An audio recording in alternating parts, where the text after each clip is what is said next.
Assalomu alaykum, hurmatli talabalar. Men Samarqand iqtisodiyot va servis instituti, iqtisodiyot fakulteti, real iqtisodiyot kafedrasi professori, iqtisodiyot fanlari doktori Shodiyeva Gulnora Mardiyevna ishlab chiqarishni tashkil etish fanidan o'yinlar nazariyasini dinamik jihatlari va firmalarning strategik xatti-harakatlari mavzusidagi ma'ruzamni boshlayman. Hammamizga ma'lumki, mana shu iqtisodiy nazariyani eng zamonaviy va juda muhim yo'nalishlardan biri bu o'yinlar nazariyasi, ya'ni strategik qaror qabul qilish nazariyasiga bag'ishlanadi. Iqtisodiyotda qaror qabul qilish jarayoni ko'p hollarda mustaqil emas. Masalan, firma bozorga qanday narx qo'yishini belgilayotganda yoki ishlab chiqarish hajmini tanlayotganda u raqobatchilarni harakatini ham hisobga olishga to'g'ri keladi. Shu sababli iqtisodiy qarorlar ko'p hollarda o'zaro bog'liq qarorlar hisoblanadi. O'yinlar nazariyasi aynan shunday strategik vaziyatlarni tahlil qilish uchun ishlab chiqilgan.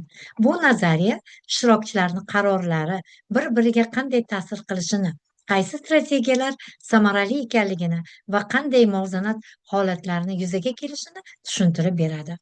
Bu nazariya nafaqat iqtisodiyotda, balki siyosat, xalqaro munosabatlar, biznes strategiya va hatto ijtimoiy munosabatlarda qo'llaniladi. Bugungi leksiyamizda biz o'yinlar nazariyasini bir necha tushunchalarini, muhim tushunchalarini bosqichma-bosqich ko'rib chiqamiz. Jumladan, Kurno prognozlari, dinamik o'yinlar, mahbuslar dilemmasi, ketma-ket o'yinlar va takrorlanuvchi o'yinlar xususida gaplashamiz. Hammamizga ma'lumki, Kurno modeli oligopoliya bozorlarini tahlil qilishda qo'llaniladigan eng mashhur iqtisodiyot modellardan biri bo'lib hisoblanadi. Bu modelda firmalar ishlab chiqarish hajmini strategik qaror sifatida tanlaydi.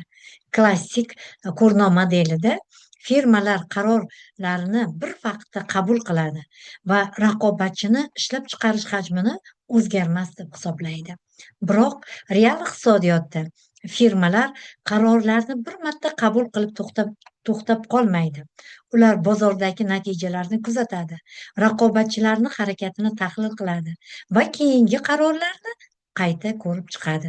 Shu sababli Kurno modeliga dinamik yondashuv kiritishgan. Kurno prognozlari deganda firmalar raqobatchilarni kelajakdagi ishlab chiqarish hajmi haqida shakllantiradigan kutilmalar tushuniladi. Firmalar aynan shu kutilmalar asosida o'z ishlab chiqarish qarorlarini qabul qiladilar. Firmalar raqobatchilarni kelajakdagi qarorlarini taxmin qilishda bir nechta axborot manbalariga tayanadi. Birinchidan, firmalar raqobatchilarni avvalgi ishlab chiqarish hajmlarini tahlil qiladi. Bu ma'lumotlar raqobatchini strategiyasi va imkoniyatlari haqida ma'lumot beradi. Ikkinchidan, firmalar bozor narxlarini dinamikasini kuzatadi. Ayniqsa, agar narx pasaysa, bu bozorda taklif ortib borayotganini anglash mumkin. Uchinchidan, firmalar bozor talabini tahlil qiladi. Talab o'zgarishi raqobatchini strategiyasiga ta'sir ko'rsatishi mumkin. To'rtinchidan, firmalar raqobatchilarni texnologiyasi va xarajatlar strukturasini tahlil qiladi. Shu jihatdan Kurno modelida muhim tushunchalardan biri bu reaksiya funksiyasi bo'lib hisoblanadi. Reaksiya funksiyasi nima? Reaksiya funksiyasi firmani raqobatchini ishlab chiqarish hajmiga qanday javob berishini ko'rsatadi. Ya'ni har bir firma raqobatchini qarorini hisobga olgan holda o'zining eng foydali ishlab chiqarish miqdorini tayinlaydi. Bu jarayon quyidagi mantiqiy bosqichlar orqali amalga oshiriladi. Firma raqobatchini ishlab chiqarish hajmini prognoz qiladi. Bu ma'lumot reaksiya funksiyasiga qo'yiladi. Optimal ishlab chiqarish hajmi aniqlanadi, bozorda real natija shakllanadi. Bu jarayon vaqt o'tishi bilan Kurno-Nesh muvozanatiga yaqinlashadi. Agarda biz vaqt o'tishi bilan firmalar qarorlari ham ma'lum bir barqaror nuqtaga yaqinlashadi. Bu jarayon esa konvergensiya deb ataladi. Demak, konvergensiya firmalar qarorlarini ma'lum bir barqaror nuqtaga tomon izchil harakat qilishi, ya'ni dastlabki davrlarda prognozlar noaniq bo'lib, ishlab chiqarish hajmini keskin o'zgartirishi mumkin. Biroq har bir navbatda firmalar natijalarini tahlil qilib, kutilmaganlarni aniqlashtiradi. Oxir-oqibat qarorlar ko'rinish muvozanatiga yaqinlashadi. Bunda albatta biz ko'rinib prognozlari o'sha firmani strategik o'rganish jarayoni bilan uzviy bog'liq bo'ladi. Firmalar qaysi hajm yuqori foyda keltirishi, raqib hajmini oshirishgandagina narx qanday o'zgarishi va o'z qarorlariga raqib qanday javob berishini amalda sinab ko'radi. Sanoat tarmoqlarida, masalan, sement, metallurgiya, energetikada firmalar raqib qarorlarini doimiy kuzatib, strategiyalarini asta-sekin moslashtiradi. Firmalar muvozanatga tasodifan emas, balki strategik o'rganish orqali yetib boradi. Dinamik o'yinlar bu qarorlar vaqtincha vaqt davomida bosqichma-bosqich qabul qilinadigan strategik modellar bo'lib hisoblanadi. Bunday holatda ishtirokchilarning hozirgi qarorlari kelajakdagi natijalarga ta'sir ko'rsatadi. Shu sababli ishtirokchilar qaror qabul qilishda kelajakdagi oqibatlarni ham hisobga oladi. Statistik o'yinlarda qarorlar bir vaqtda qabul qilinadi. Dinamik o'yinlarda esa qarorlar vaqt bo'ylab ketma-ket qabul qilinadi. Dinamik o'yinlarda ishtirokchilar raqobatchilarning avvalgi harakatlarini kuzatishi va ulardan xulosa chiqarishi mumkin bo'ladi. Real bozorlar, ayniqsa oligopoliya, muzokara, investitsiya va davlat siyosati bilan bog'liq jarayonlar ko'pincha dinamik xarakterga ega bo'lib, dinamik o'yinlar ularni to'laroq aks ettiradi. Hammamizga ma'lumki, mana shu firma masalan hozirgi davrda ishlab chiqarish hajmini oshirib, foydasini kamaytirishi mumkin. Chunki maqsad kelajakda raqibni bozordan siqib chiqarish yoki uning kirishini qiyinlashtirishga harakat qiladi. Demak, firma narxni qisqa muddatda pasaytirib, ko'proq iste'molchilarni jalb etadi va bozorda mustahkam pozitsiyani egallaydi. Keyinchalik esa narx strategiyasi qayta ko'rib chiqilib, foyda tiklanadi. Katta hajmda investitsiya yoki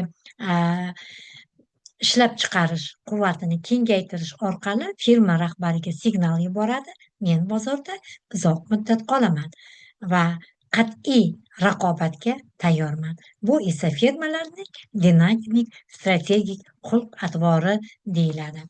Demak, shu jihatdan biz mana shu o'yinlar nazariyasidagi eng mashhur modellardan biri bu mahbuslar dilemmasi bo'lib hisoblanadi. Bu model individual manfaat va jamoaviy manfaat o'rtasidagi ziddiyatni ko'rsatadi. Bu yerda bu modelda mana shu ikki ishtirokchi bir vaqtda qaror qabul qiladi. Har bir ishtirokchi ikki strategiyadan birini tanlaydi. Ya'ni yoki hamkorlik qiladi yoki bo'lmasa xiyonat, ya'ni jinoyatni tan olishi, sherikni fosh etishi. Mana bu holat esa albatta bunda asosiy mahbuslar dilemmasi modelining natijasi bu nish muvozanatiga hisoblanadi. Bu holatda albatta ishtirokchi o'z strategiyasini o'zgartirish orqali natijasini yaxshilay olmaydi. Biroq bu muvozanat jamoaviy jihatdan samarasiz bo'lishi mumkin. Endi agar o'yin bir marta emas, balki bir necha marta takrorlansa, albatta bu yerda strategiya o'zgaradi. Bu holatda ishtirokchilar kelajakdagi munosabatlarni hisobotga olishadi. Ya'ni bu yerda aytaylik, ketma-ket mana o'yinlarda qarorlar belgilangan tartibda qabul qilinadi.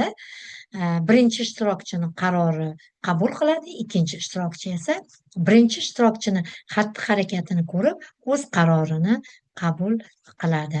Bu yerda Stekelberg modeli da ketma-ket, ya'ni raqobatni tushuntiruvchi iqtisodiy model bo'lib hisoblanadi. Bu modelda bir firma yetakchi, ikkinchi firma esa ergashuvchi bo'ladi.